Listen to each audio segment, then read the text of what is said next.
Hoje vamos continuar a falar sobre o sistema endócrino, e como eu falei para vocês, é um sistema bastante importante para manter a nossa homeostase, né, o equilíbrio do nosso corpo. Então hoje a gente vai falar sobre algumas outras glândulas que eu não falei na aula passada, mas lembrando a vocês que o nosso corpo tem muitos hormônios e que não tem condição de falar sobre todos eles aqui, ok?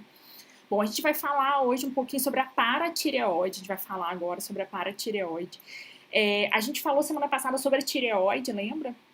T3, T4 são hormônios bastante importantes, tanto que pessoas que têm problema na tireoide precisam tomar o hormônio para o resto da vida, porque realmente impacta demais o metabolismo, enfim, o sistema nervoso também. E a paratireoide, ó, se vocês olharem aqui, ó, aqui está a tireoide. A paratireoide, ela é em quatro, ó, como se fosse quatro grãozinhos, sendo que dois de um lado e dois de outro lado da tireoide.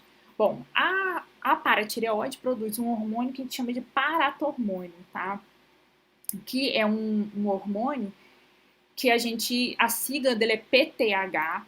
Por que é importante vocês saberem as siglas? Porque nem se vocês forem fazer alguma prova ou forem ler alguma coisa, nem sempre vai ter o nome do hormônio por extenso, tá? Então é interessante vocês saberem as siglas.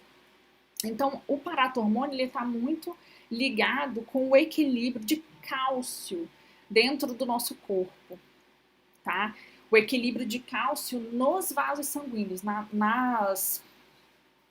nossa circulação, tá? Então, a quantidade de cálcio aumentou no sangue, então esse cálcio tem que ser direcionado para algum órgão. É necessário absorver o cálcio que veio da alimentação e jogar esse cálcio para a corrente sanguínea. Então, isso é feito com a ajuda do paratormônio. Lembram do conceito de hormônio? Os hormônios são mensageiros químicos, tá? Então eles estão o tempo todo ajudando os órgãos a se comunicarem, o tempo todo eles estão ajudando os órgãos a saber a hora que cada coisa tem que ser feita, ok? Bom, a próxima glândula é o pâncreas. O pâncreas é uma glândula mista, porque ele não secreta apenas hormônio, ele também secreta suco pancreático, que na verdade é um líquido que tem muitas enzimas nele. E essas enzimas vão ser utilizadas no processo de digestão, porque quando o bolo alimentar chega ao intestino delgado, né, o intestino delgado está aqui, ó, tá? O pâncreas começa a jogar suco pancreático para o intestino delgado, porque no intestino delgado é onde é a fase final da digestão. E no suco pancreático você tem enzimas que degradam lipídio, que degradam carboidrato, que degradam proteína. Então você precisa de um leque de opções grande de enzimas nessa fase final da digestão, né? E o pâncreas ele produz, não são os únicos, mas a gente vai dar destaque para esses dois hormônios, que é a insulina e o glucagon. A insulina e o glucagon, eles têm papéis inversos, tá? A gente chama de antagonista, ok? Então a gente pode dizer que a insulina é antagonista do glucagon, o glucagon é antagonista da insulina. O que é antagonista, né? Quer dizer que é exatamente esse sentido, de ter um papel inverso, papel contrário. Então a insulina, falando de uma forma assim bastante simples, a insulina, ela leva a glicose para dentro das nossas células. Então, depois que você come, o seu corpo já chegou na glicose e essa glicose precisa chegar até as células para que as mitocôndrias lá dentro da célula consigam produzir energia. Quem faz esse processo de identificar que tem glicose na corrente sanguínea e que é necessário levar essa glicose para dentro da célula é a insulina. Tá? Por outro lado, o glucagon, ele é acionado, né? O corpo entende que é necessário liberar glucagon na circulação quando você tem uma uma taxa de glicose muito baixa no seu corpo. Por quê? O que o corpo... Então, o nosso corpo, ele identifica os sinais. E quem identifica esses sinais muitas vezes são os hormônios, para levar as mensagens, né, que é o grande papel dos hormônios. Então, porque vocês precisam entender uma coisa, o nosso corpo ele armazena a glicose na forma de glicogênio. E isso fica armazenado no fígado e um pouquinho no músculo. Então, o que acontece? A gente não está comendo o tempo todo, não é? Então, você se alimentou, ok. Se você é uma pessoa normal, que o seu pâncreas funciona direito, você consegue produzir insulina em quantidades adequadas, o seu corpo vai entender que a quantidade de glicose aumentou no sangue, vai pegar essa glicose e vai levar para dentro das células. Aí você vai passar, sei lá, 3, 4, 5, tem gente que passa muitas e muitas horas sem comer e o seu corpo precisa continuar funcionando. O que o corpo vai entender? Quando começar a ter uma taxa muito baixa de glicose, você começar a sentir fome, né? Ou seja, o seu corpo está demandando alimento e você não der alimento para o seu corpo, o que ele vai começar a fazer? Ele vai começar a acionar o glucagon, então a quantidade de insulina que vai ser liberada na corrente sanguínea diminui e aumenta a quantidade de glucagon. Por quê? O glucagon começa a quebrar a molécula de glicogênio para fornecer glicose para as suas células. Óbvio que essa reserva de glicogênio, gente, ela não é ilimitada. Vai chegar um momento que não vai ter mais glicogênio para quebrar. Aí seu corpo começa a degradar, pode começar a degradar gordura, começa a degradar proteína, mas isso não é saudável você deixar o seu corpo chegar nesse nível de exaustão, ok? Bom, a gente tem também as suprarrenais, que são glândulas que estão ali em cima dos rins, né? Por isso suprarrenal. Renal é de rim supra, em cima, tá em cima dos rins. E a gente tem 5 hormônios, basicamente, que as suprarrenais produzem. O primeiro deles é o cortisol. O cortisol é um hormônio importante porque ele estimula a formação de carboidratos a partir de proteínas e também de outras substâncias. E também é um hormônio bastante importante para a resposta do nosso corpo a uma situação de estresse, tá? E ele regula o metabolismo, por isso, né, por ele estimular a formação de carboidratos, ele acaba regulando o metabolismo da glicose e da gordura. Tá? Então, é um hormônio bastante importante para a nossa homeostase, né? A aldosterona é um hormônio bastante importante para a regulação da pressão sanguínea, tá? Então, para regular a quantidade de sódio, potássio, que é o que vai fazer a nossa pressão arterial ser regulada. A noradrenalina e a adrenalina, que também podem ser chamadas de norepinefrina e epinefrina, eles também são neurotransmissores, tá? E são hormônios que estão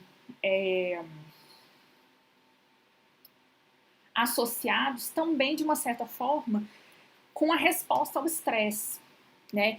E eles são regulados pelo sistema nervoso autônomo, ou seja, não depende da nossa vontade, por isso que é sistema nervoso autônomo. Por quê? Todo mundo já ouviu falar assim, ai, naquela hora que eu estava discutindo com alguém, ou eu estava muito, sei lá, ansioso, a adrenalina foi lá em cima. O que isso quer dizer?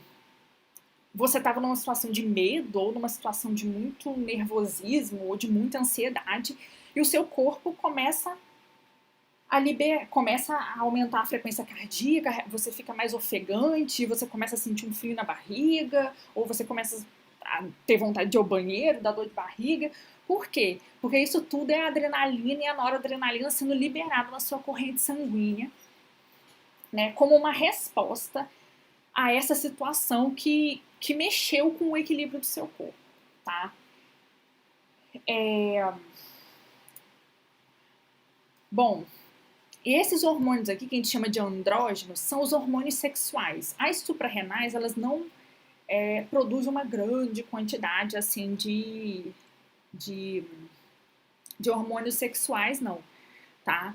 É uma quantidade bem pequena. a maior parte dos hormônios sexuais são produzidos pelos órgãos reprodutores mesmo, né? Ovários e testículos, ok? Bom, então vamos a eles. Os testículos, né, produzem um hormônio que a gente chama de testosterona. Não são apenas os homens que têm testosterona, tá? As mulheres também têm uma quantidade. É óbvio que a quantidade de testosterona no corpo da mulher é bem menor do que no corpo dos homens, a não ser que a mulher tenha alguma disfunção no corpo, mas não é para ter uma quantidade muito grande. Mas a testosterona é o principal hormônio, né, presente no corpo do homem, hormônio sexual, né? Por que ele é chamado assim de hormônio sexual? Exatamente porque ele é responsável por dar ao homem as características masculinas em relação ao gênero masculino, né? Então a questão da voz um pouco mais grossa, os pelos pubianos, que aí a progesterona também vai ter essa função na mulher, né? O estímulo à formação a produção dos espermatozoides. E tudo isso, gente, é estimulado pelo FSH, que é o hormônio folículo estimulante. Lembra do FSH? Que ele é produzido na hipófise, que é uma parte, que é uma glândula que está lá no cérebro, pertinho do hipotálamo, né? A hipófise é controlada pelo hipotálamo, né? Então, quem estimula o testículo e o ovário também, né, a produzir esses hormônios sexuais é o FSH, tá bom? Bom, os principais hormônios sexuais femininos, né, são a progesterona e o estrogênio. Eles são produzidos pelos ovários, também são estimulados pelo hormônio folículo estimulante, o FSH. Né? Então, o FSH, ele estimula o ovário a produzir o estrogênio e o estrogênio, ele desenvolve o folículo. O folículo é, digamos, a fase inicial do óvulo. Então, antes do óvulo se tornar óvulo mesmo, né, ele é um folículo. Né? Então, o óvulo tem algumas etapas antes de ele se tornar um óvulo exatamente.